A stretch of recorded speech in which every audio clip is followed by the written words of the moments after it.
বিএনপির ভারপ্রাপ্ত চেয়ারম্যান তারেক রহমান বলেছেন, এখন সময় সবাইকে ঐক্যবদ্ধ হওয়ার। ঐক্যবদ্ধ না হলে দেশে গুপ্ত স্বৈরাচারের আবির্ভাব হতে পারে। আজ কুমিল্লা দক্ষিণ জেলা বিএনপির সম্মেলনে তিনি এসব কথা বলেন। এ সময় দেশ গঠনে সবাইকে ঐক্যবদ্ধ থাকার আহ্বানও জানান তারেক রহমান। বিস্তারিত মঞ্জলে নামের রিপোর্টে।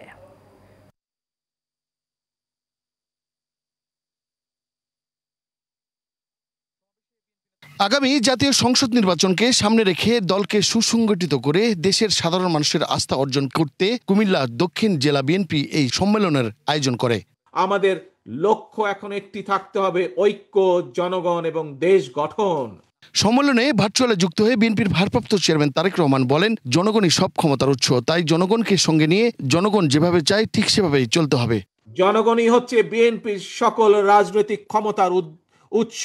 কাজেই সেই জনগণকে আমাদের সাথে থাকতে হবে, জনগণের সাথে থাকতে হবে, জনগণকে সাথে রাখতে হবে। জনগণের সাথে যদি থাকতে হয়, জনগণকে যদি সাথে রাখতে হয়, তাহলে জনগণ যেভাবে চায় আমাদেরকে ঠিক সেভাবেই চলতে হবে।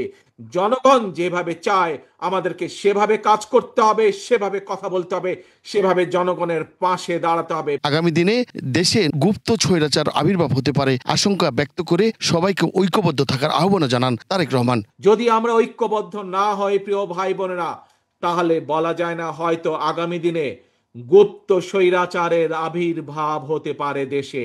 কাজে এই গুপ্ত স্বৈরাচার থেকে দেশকে রক্ষা করতে হবে, দেশের মানুষকে রক্ষা করতে হবে আমাদের।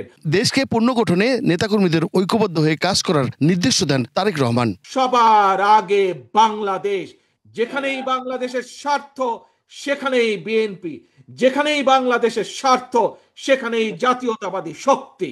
মন্ডলের নাম, এশিয়ান টেলিভিশন, ঢাকা।